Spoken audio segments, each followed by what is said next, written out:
Rodolfo Aguiar es secretario general de ATE y fue protagonista esta semana de buena parte de las marchas y las protestas a raíz justamente de los despidos. ¿Cómo se llegó a esto de que un gobierno se jacte de la cantidad de gente que despide? Yo agradezco esa pregunta porque todos sus colegas empiezan, ¿qué cantidad de despedidos hay? No, la que dijo el gobierno. Bueno, pero quieren despedir 70.000. Pretendiendo, en algunos casos, ayudar al gobierno en el eufemismo de que hay despidos.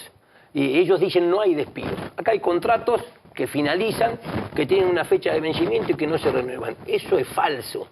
Eso, en todo caso, son normas que rigen en el sector privado. El carácter de empresarios, de gerentes de empresas o de empleados de alguna corporación internacional, de muchos de los que gobiernan, creen que en el Estado pueden aplicar las mismas normas que en el sector privado. Y en el Estado está el artículo 14 bis, que dota de estabilidad al empleo público, que se incorpora reformando la Constitución liberal en 1957. Después podemos despedir, si está bien que el Estado no puede despedir gente. Digo, porque... No, por supuesto, yo digo... parece un privilegio, decir, bueno, no parece un estímulo al trabajo. Decir, bueno, entras en un puesto y te queda para siempre. No, cuando se incorpora... Sin ningún tipo de rendiga, pero hay que ver, sí, tenemos que estar abiertos también a debatir. Los que laburamos en la industria privada nos da mucha envidia eso. Yo creo que tenemos que estar dispuestos a debatir el Estado. Porque sí, por supuesto que si llegó un presidente por el voto popular que planteaba que teníamos que tener otro Estado, tenemos la obligación nosotros de sentarnos en una mesa a discutir un nuevo Estado. Ahora, tenemos la sensación que ese nuevo Estado que quiere discutir este gobierno no es un Estado al servicio del pueblo. La impresión que nos se lleva es que despiden a los que pueden despedir, o sea, a los que terminan los contratos. No despiden a los mejores, a los peores, despiden a los que pueden despedir. Claro, y ahí arrastran desde un tipo célebre en la Biblioteca Nacional hasta el meteorólogo del Servicio Meteorológico, porque sí, porque lo pueden despedir, termina el contrato. Habitualmente, digo, porque lo raro es esto, que el Estado a la vez tiene contratados de un montón de años. Cuando una empresa le dice pasado los 3 meses tenés que contratar, tenéis que ser efectivo. Entonces mi pregunta es, de estos que despiden, no digo si ha pasado en otras, creo que ha pasado en otras épocas, en los 90 pasó. ¿Qué porcentaje terminaron cobrando indemnización? ¿El que tuvo 20 años cobra o le dicen a la casa y no cobra nada? Por eso sería raro que el Estado... Y eso va a terminar en un juicio del Estado monumental. Pero lo ganan porque lo castiga más que el privado ahí. Es una muy buena pregunta porque demuestra la responsabilidad que han tenido todos los gobiernos que se sucedieron por la Casa Rosada. El fraude laboral que llega al Estado en la década del 90 no lo hemos podido superar, no solo está en el Estado Nacional, lo mantienen todos los gobernadores, lo mantienen todos los intendentes en la Argentina, son distintas modalidades. Bueno, por eso es la contratada de que los Estados no puedan despedir. Porque una de dos, si te contratan y te queda para siempre, ¿qué diríamos si todo aquel que entra a trabajar en el Estado se quedara para siempre? ¿Qué dijeron los constituyentes de aquella época que incorporan los derechos sociales en el artículo 14 bis? Que en el empleo público había que dotarlo de una protección más intensa que el privado, porque cada administración que venía arrasaba con todo y no se lograba nunca conformar una burocracia estatal que le diera continuidad al Estado. En aquella época, cada gestión que cambiaba, el Estado no funcionaba más.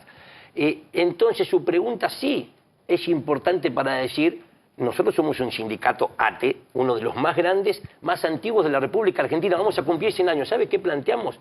Que se termine el dedo del diputado, del ministro o del presidente para que ingrese la gente. Debieran ingresar al Estado por un concurso público de oposición antecedente que permita que ingresen los mejores. La administración gubernamental. Ahora yo digo, esa tragedia individual, ese calvario que supone la cesantía para la familia, el trabajador que lo sufre y queda en la calle, si uno analiza la masividad de los despidos, a esta hora enfrentamos en la Argentina una tragedia social. Detrás de cada puesto de empleo que se pierde, hay una política pública que se desmantela. Entonces yo digo, ojo, que la conducta del presidente y de muchos de sus funcionarios está tipificada en el Código Penal. El artículo 226, con claridad, habla de los delitos contra la Constitución Nacional. Rodolfo, respecto de esto último que decías, ¿qué es lo que el Estado ahora no va a hacer o no va a resolver por estos despidos? Porque el gobierno dice, bueno, echamos gente y en realidad funciona Después, igual. en 10 minutos van a volver a contratar a los amigos de ellos. Ya los están contratando. Bueno, digo, Ya los están no nos engañemos, porque Macri también despidió un montón de gente y después terminó contratando a los amigos. Yo creo que el gobierno el día del paro, el paro fue contundente el viernes, lo incomodamos a la mañana cuando le dijimos, le exigimos que publique el listado de los ñoquis. Porque si no puede publicar el gobierno del presidente Milei un listado con los supuestos ñoquis, se cae la principal causal de los despidos que invocó frente a la sociedad. En semejante masividad es un relato, no va a 70.000 ñoquis. Digo, no va ni... Además, funcionaría nada, no va a haber, si cierran una oficina del PAMI que atendía en un barrio y echan a todos, que estaban todos los ñoquis juntos, no andaba a ese lugar. Entonces, es que están cerrando la oficina directamente. 72 delegaciones del ANSES cerraron en el país. 72. 72 cerraron directamente Cerraron. porque los echaron a todos. Claro, pero bueno, yo ahí quiero... Y el que tenga que hacer un trámite, ¿qué hace? Bueno, Ahí. tenemos esta semana un estado completamente distinto al que teníamos la semana anterior. Claro. Este estado cambió porque puede prestar menos en Sí, cantidad. del servicio meteorológico pasaremos a las aplicaciones. En cantidad y en calidad. Este país ya, esta semana, no es capaz de prevenir las grandes catástrofes. El derecho a la seguridad social está gravemente ultrajado en o restringido en este momento. Pero a mí me parece ver, ¿por qué no nos preguntamos qué hay detrás de los despidos? ¿Se despide por deporte o acá lo que se intenta es moldear un Estado distinto al que tenemos para garantizar los intereses en vez desde el pueblo de otra gente? Porque si analizamos que en el Gabinete Nacional hay más empresarios puestos hay más funcionarios puestos por Paolo Roca que por la propia fuerza política que ganó las elecciones, vamos a advertir, sumando, que la máxima autoridad de trabajo designaron a un gerente de uno de los grupos económicos más poderosos del país. Yo tengo la sensación que el gobierno acaba de tercerizar el ajuste, que ahora la motosierra la tiene Techín. Y hay otras cosas que uno puede decir, bueno, la Argentina va a poder seguir exportando alimentos con los recortes en SENASA, en la Administración General de Puertos. Bueno, mire, todo eso es de sentido común. Es muy importante, yo lo quería decir porque hemos hecho un recorrido por todos los medios, no lo hemos podido todavía instalar. ¿Cómo repercute este ajuste en las provincias? Es más potente en las provincias porque todo el foco de atención está puesto acá en Buenos Aires, pensando que el Estado Nacional... Pensando en los ministerios. Es una entelequia... Y existimos como país porque hay un Estado nacional que despliega una estructura en todo el territorio. ¿Y cuál es si uno analiza, encuentra una lógica en los despidos? Cuando decimos cerramos los centros de referencia del ex Ministerio de Desarrollo Social, eso eran todas delegaciones descentralizadas en el país. Cuando decimos se cierra agricultura familiar, son 106 unidades territoriales en todas las provincias. Y por último, cerró el ENACOM. No. Ese decreto no decía cierran el ENACOM, decía solo cierran las delegaciones provinciales del ENACOM. Es decir, tenemos un Estado que ha tomado la decisión de retirar su presencia de las provincias. Una cáscara vacía. Y deja a millones de personas abandonadas en la provincia. Está bien, pero el problema es que ese Estado, que el peronismo decía el Estado presente, no estaba presente. O por lo menos estaba presente de manera que a mucha gente no lo satisfacía. Y esto generó una demonización sobre ustedes como los que viven del Estado. Porque, fíjate que hoy por un insulto que se dice es, bueno, hace como 15 años que vive el Estado, como si saliera de caño. Yo le agradezco eso por dos cosas. Escuchaba al ministro yo sé que estamos debatiendo, pero le agradezco porque me da pie a decir, de todas las argumentaciones que se esgrimieron, los míos que escuchaba al ministro Caputo decir que a él en la calle le reclaman que los que estén en el Estado tienen que tener vocación de servir. Y que él en el Estado ve muchos con vocación de servir, pero dice también vio otros muchos empleados que están en el Estado para hacer negocios. Yo le quiero recordar a Caputo que bueno, si acá, es el rey de hacer el negocio en el Estado. Alguien hizo negocio fue una banda que integraba a él, que trajo de vuelta al FMI, que se la fugaron toda, 45.000 millones de dólares. Y el socio del Deutsche Bank tuvo una causa judicial por las comisiones que le dio al Deutsche Bank cuando él venía del Deutsche Bank y misteriosamente antes de asumir en el Banco Central, o no, Lester, se la cerraron la causa. Sí, a él y a Bausili, el titular del Banco Central, y a Caputo también, los dos Eso venían es hacer negocio con el Estado, no cobrar un sueldo, muchachos.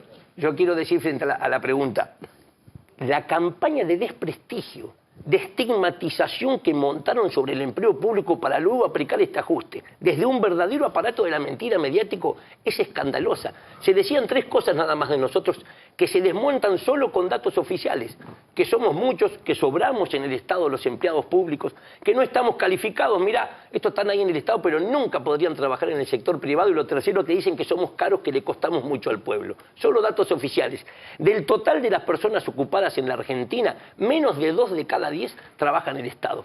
El resto lo hacen en el sector privado. Europa, Francia, Estado francés, en proporción a la población, es mucho más grande que el Estado argentino. Segundo, si hay un rasgo distintivo... Uno puede decir que no tienen déficit. Bueno, Entonces, bueno, esas otras... pero más o en menos, algún mira. momento el peronismo debió haber dicho, bueno, che, algo hay que hacer con Un esto. Francisco, Tiene, perdón, un Francisco Adorni, déficit. un Tienen Francisco como Adorni, Tienen, bueno, tienen Tendrán deuda como externa, bicicletearlo. pero tienen. digo porque es relativo esto, un Francisco Adorni cuesta lo mismo que 10 empleados del Estado. El hermano, El hermano, sí. Yo quiero referirme. Dos Adornis cuestan 16 empleados del Estado.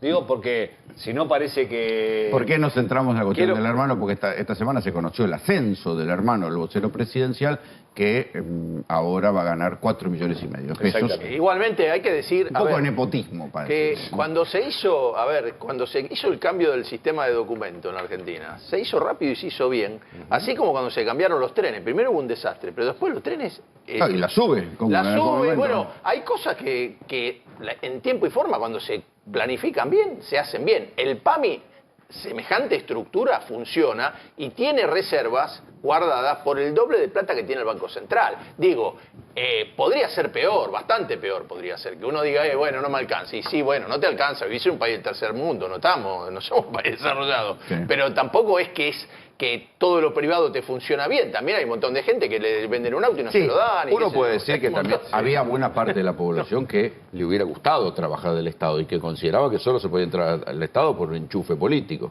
Sin lugar a dudas. El déficit cero... Y por la cuestión, la ilusión de que nunca te echan. El déficit cero, que usted refería, para nosotros es una elaboración teórica del liberalismo, una construcción doctrinaria ahora de las fuerzas de la extrema derecha, porque el Estado no es una empresa. Nosotros queremos dar ese debate. La empresa, si no tiene ganancias, se funde, tiene que cerrar. El Estado no. En épocas de crisis profundas como esta, el Estado podía estar estimulando políticas para sostener a la Contracíclica. población. Ahora, yo digo, supongamos que yo me alejo de esa premisa, entonces digo, está bien, acepto que hay que mejorar las cuentas públicas. Ahora, se pueden mejorar las cuentas públicas con su editorial, es decir, se pueden mejorar las cuentas públicas sin destrozar a la gente como está ocurriendo ahora. Se pueden mejorar yendo a capturar renta minera, renta petrolera, casinos y salas de juegos, entidades bancarias y Otra financieras. biblioteca, Aguiar, ¿qué quiere que le diga? Produciendo también. Produciendo. Otra biblioteca. Si no producís Definitivamente más, si no producís más, los números... de ganó la otra biblioteca. No, pero sí, mire, la resignación no hace historia. A mí me dicen, pero escúcheme, no se van a revertir los despidos. Si la primera vez que a mí me dijeron en mi provincia, cuando empezaba de delegado sindical, que los despidos no se revierten, yo no estaría hoy sentado acá ¿Se puede con revertir esta alta toda responsabilidad. esta masacre de empleados públicos? Yo lo escuché a él decir, ¿cómo se apaga la máquina de fabricar pobres y cómo se apaga la máquina de los despidos? En la calle. En la calle se Con apagan otro todas gobierno, estas máquinas. con este Pero a mí que en gobierno. esta calle te cagan a palos. Con este gobierno. Pero- Yo creo que es al revés, se jactan de esto. Mire, ¿qué referencia Digo, que el hizo? otro día Yo estoy acostumbrado... gasearon a jubilados, gasearon a un diputado, No. le Y lo que, quemaron. mamá, Yo estoy Se acostumbrado... jactan de esto, están convencidos de que Estoy lo que hay que acostumbrado a hacer. la lucha y a la fricción. No me di cuenta ayer en la adrenalina de la marcha, el viernes, cuando llegué a la noche y comencé a enfrentar un dolor, ir a comprar medicación, me habían pegado un palo. Pero bueno, Palazo. uno puede decir son gajes del oficio. Pero ya tengo más años y me puse a pensar, ¿podemos naturalizar lo que está pasando en este país?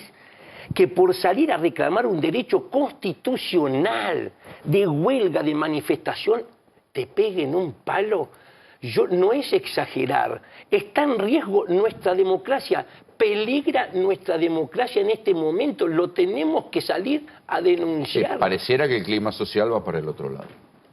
Mire, yo escuché a que el ministro de Defensa, Petri, le pidió permisos a Estados Unidos, ya firmó ahí la intención de compra de 24 aviones caza que están en Dinamarca, pero que necesitan autorización de Estados Unidos por 650 millones de dólares. Dos cosas. Hay plata, ahí hay plata. La premisa del gobierno que dice no hay plata.